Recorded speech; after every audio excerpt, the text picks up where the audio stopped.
Kāds šajā karstajā nedēļā ir pēkšņi sailgojies pēc ziemas priekiem. Es gan nevienu tādu neredzu. Var doties uz Ogri, un tur saistībā ar sportu arī ir aktivitātes pieejams. Tur var apgūt tramplīnu lēkšanu ar slēpēm. Un tur šīs sporta entuziasts treneris Modris Krūzes saviem spēkiem ir uzbūvējis tramplīnu, kurā trenēties var visu gadu. Plašāk Ulda Birziņa sižetā. Ziema vai vasara, rudens vai pavasaris uz Ogri var braukt ar slēpēm.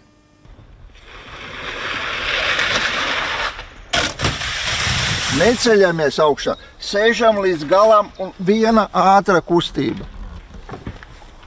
Sarunāts?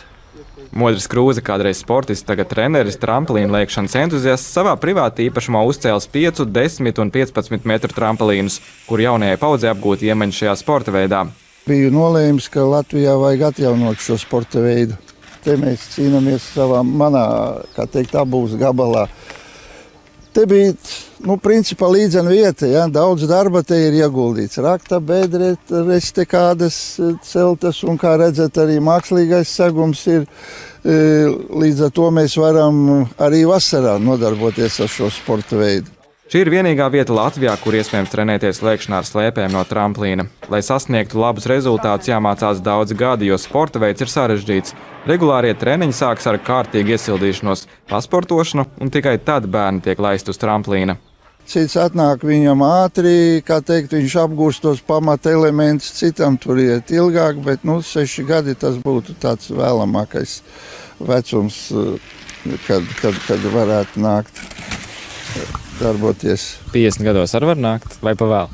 Nē, pavēl nekad nav, ja? Savus pirmos soļus tramplīna lēkšanā pat kā spēr 6-gadīgais Ralfs. Kas tev patīk visvairāk tramplīna lēkšanā? Kad smagi jātrenējās, jālec. Lielāku darbojošos tramplīnu Latvijā šobrīd diemžēl nav. Tiem, kur uzrāda labus rezultātus, Ogres tramplīns ir par mazu un jādodas trenēties uz ārzemēm. Šarlote Šķēle, kur uzrāda ļoti labus rezultātus pasaules līmenī, ar tramplīnu lēkšanu nodarbojas jau 9 gadus. Man vispār patīk ātrums, tas viss notiek, tas lidojums un viss kopumā man vienkārši ļoti patīk. Un tas aizrauj, šis sporta veids tiešām aizrauj. Viņš ir ekstrēms, it kā skaitās, bet viņš galīgi nav bīstams, bet ļoti aizrauj.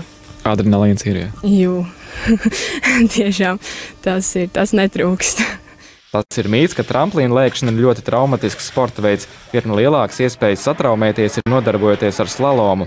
Modris Krūze cer, ka tuvāko gadu laikā Ogrē varētu tapt vēl lielāks tramplīns, tomēr viss atkarīgs no tā, vai izdosies atrast finansējumu. Pagaidām tramplīna lēkšana Latvijā balstās uz entuziastu darbu, kur aicina vecākus droši sūtīt savus bērnus uz aizraujošiem treniņiem. Ulds Birziņš, Pēters Barkevičs, Latvijas televīzija.